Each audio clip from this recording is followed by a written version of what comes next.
I feel like you're looking at your hands and you're like, my hands are tied. There's nothing I can do. But the soul connection is very undeniable. What I have here is the Two of Cups. They're looking at each other and they both recognize the connection that they have with one another. And I feel almost like it's nothing can be done, nothing can be acted upon because you're in a relationship. And yes, this connection is very strong, it's undeniable, and the other person's aware of it too, but they're also aware that your hands are tied. So unless you move away from it, unless you make some major transformation in your life with the Death card here and move away from it, then the two of you can be together. And I feel like some of you are contemplating, like you're building that bridge to extend across the river or the stream so that you can get to the other side. It's a slow process. You're building it brick by brick. It's going to take some time and you're doing it on your own. So I feel like some of you are thinking about possibly leaving a partner or leaving a marriage situation, and you're biding your time, or you're waiting for the perfect moment, or you're trying to get everything in order first before you make this transition. You're getting, your finances sorted out. You're trying to figure out, where am I going to stay? Where are the kids going to go? And I feel like you might be doing it by yourself. Like you might be consulting a lawyer without your partner knowing. You might be checking your bank account, trying to talk to a financial planner in order to get the process started. And you're trying to figure out, how much am I going to have to pay in child support? How much am I going to have to pay in alimony? How much is the whole, court proceeding going to cost? Am I able to afford it? And things like that. So you're trying to flush out the details. You're doing the preliminary research. But I definitely feel like you've already made up your mind that you want to transition. So that's what I'm seeing. And I feel like for many of you, you have left a relationship and you're heading into another relationship. And it seems like there isn't any time at all for, being on your own and healing and kind of processing everything that happened. Because I feel like one relationship left you very, very dejected. And then the next person that you meet, they kind of really uplift you. And so you're transitioning like seamlessly from one relationship to the next. And the universe is pretty much telling you to slow down, take some time to be on your own, take some time to process what happened, and take some time for you to be okay first on your own before you rush into this next relationship. They like you. They're not going to go anywhere. What I have here is the Ace of Cups. This is new love. Something that is brand new, that is being offered to you.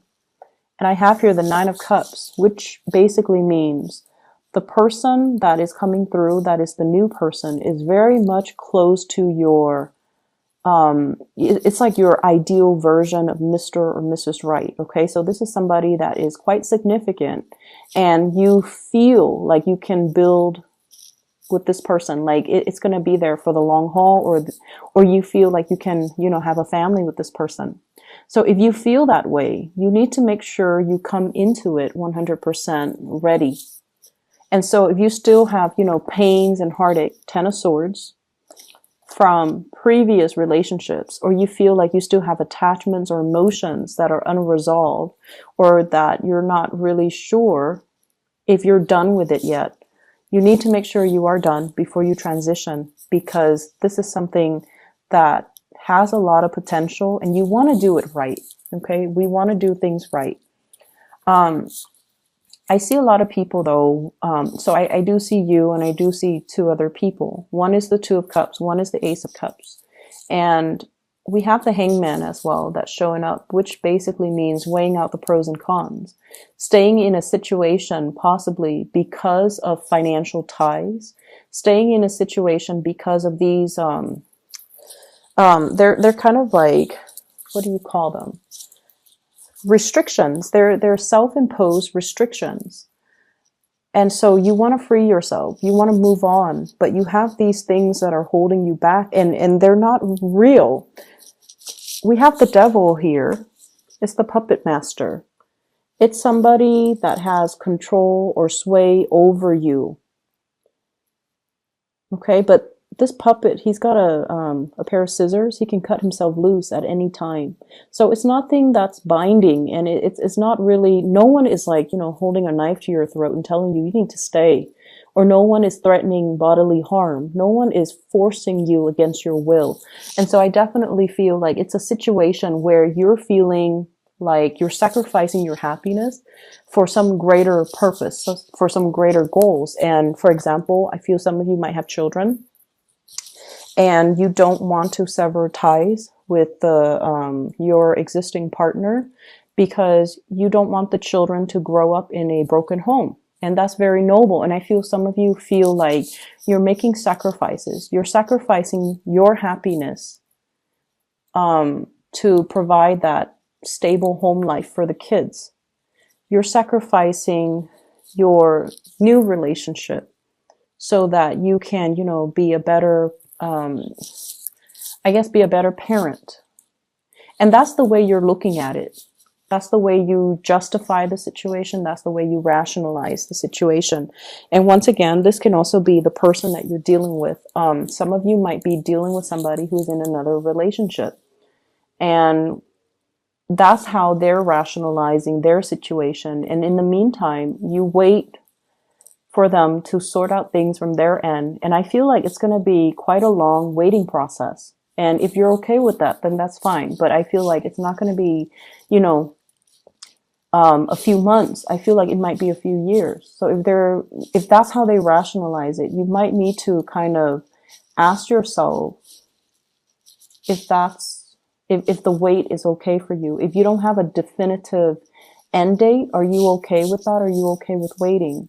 And then likewise, if you're the one that's in the relationship and you don't have the definitive end date, is it fair to ask the other person to wait for you? Okay, so this dynamic, I definitely see like three people. I definitely see a relationship that should end. And I feel like a new relationship has the potential to be really great. But for whatever reason, somebody's rationalizing staying in a situation because they feel like there's a more noble, they're making a sacrifice for a noble end. And I feel like that's not really the case. There definitely is some financial entanglements between them and another person. So if their rationale is, it's for a noble cause, I think like that's a lie that they tell themselves. That's not really grounded in reality. And I keep getting this, this hangman. Somebody is saying something, rationalizing a situation, and it's not really grounded on reality. It's kind of like the lie that we tell ourselves to make the situations to justify a situation or to make a situation more bearable, but it's not really grounded on reality. Okay, so I definitely see some financial entanglements. That's disallowing one person to leave, and that's all it is. It has nothing to do with a noble cause or anything like that. And so let's not fool ourselves. I just feel like if someone just makes up their mind and leaves a situation, everything would be so much better. All the cards on the bottom row promise a lot of new beginnings and love and abundance. We have here the Two of Cups, the Death card, the Nine of Cups, which is a wish card, the Ace of Cups, which is the brand new love, and the Four of Swords, which is, no more fighting, no more pettiness, an end to all of that, and spiritual ascension. So everything here is just really, really good. If somebody chooses to just walk away and move on to the new phase in their lives, everything will be so much better. But all the cards on top indicate to me here, we have the Ten of Swords, which is betrayal. The Three of Wands reverse, waiting for something and it's not coming in. The Devil being tied to something. The Hangman being stuck in limbo. And the Fool in the reverse not making a change. Doing the same things over and over and over again and not getting a different result because, you know, of course, right? If you keep doing the same things, you get the same outcome. So we have some things here that we have to kind of face up to the truth about. And it could be, you know, somebody that you're dealing with, or you might be in the situation and things are not working out anymore. But you keep building, you keep trying to mend the bridges, you keep trying to fix things. I'm seeing as well for many of you, there is a big realization here that what I'm feeling is there might be friends or there might be habits that you're headed towards that might not be good for you. Okay. I see overindulgence. I also see a lot of drugs and alcohol and dependency. And I honestly feel drugs. And so you could be whatever age watching this, but I feel almost like you want to be a little bit careful about who you surround yourself with. And you want to be careful about the choices that you make. And you want to be careful as well. Mending bridges with the people, the relationships that have gone south, the people that really care about you. You want to just be careful about that, okay? Maintaining and preserving those relationships and putting them in a place of sacredness so that they don't get tarnished, so that they don't get damaged, okay? So really valuing the proper relationships and the proper people. And I know that I tend to get a little bit negative when it comes to readings for Libra, but I feel like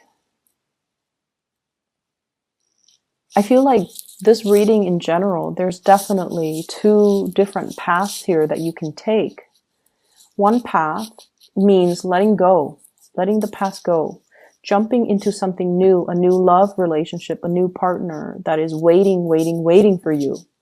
And then the other path is about stagnation, and it's about, you know, toxic situations. And I feel for some of you who might be a little bit younger too, branching off with a new group of friends who care about you, rather than getting involved with these group of friends who actually get you in trouble. Okay, so that's what I'm getting here with this spread. And I really can't, you know, interpret it another way. And I feel like, you know, you have so much potential here to walk the right path. So once again, this reading might run longer than expected, but I feel like I want to get the message, why the energy is so like split right down the middle. First of all, we have here the World, and this usually denotes to me as well, you know, a sense of protection. And here's the thing, when it comes to this protection, there is divine protection where, and you know, Sagittarius, they get this because they are always divinely guided and protected. They're kind of clumsy, and a lot of the times they overestimate their abilities. And I don't know if, you know, Sagittarius are cross-watching. If you are, no offense, but Sagittarius tend to overestimate the capabilities. They overextend their time, and they're a little bit more accident prone. But they always bounce back. They always, you know, land on their feet. It's divine protection. They're divinely protected by their ruling planet Jupiter. Okay? And then I feel for many of you, there's a sense here about somebody being very sheltered, okay? Protection coming from, not so much from the divine, but coming from a physical person. Every time you run into trouble, somebody is there to bail you out. Okay, so it's like you're living in a bubble. You're living in a bubble and you feel like life can never go wrong because every time something happens, somebody comes and bail me out. And obviously this is not going to apply to everybody. It's going to apply to those select few that are dealing with this issue, because I'm asking why the energy is so split down the middle. It's like you're hitting a fork in the road and you're trying to decide on the path that you want to take, and one path will negate the other. If you choose this path where you're surrounding yourself with the wrong people and getting tempted to do the wrong things, that's what life is going to be like. Stagnation, lack of progress, okay?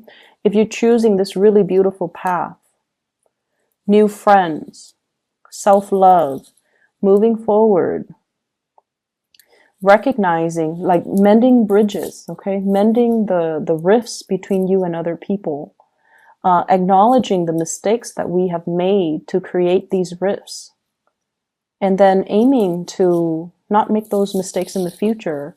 I feel like it's going to allow you to reach a place of harmony. But going back to this, every time we make a mistake, somebody comes into the picture and bail us out. We don't learn. We don't learn as a result.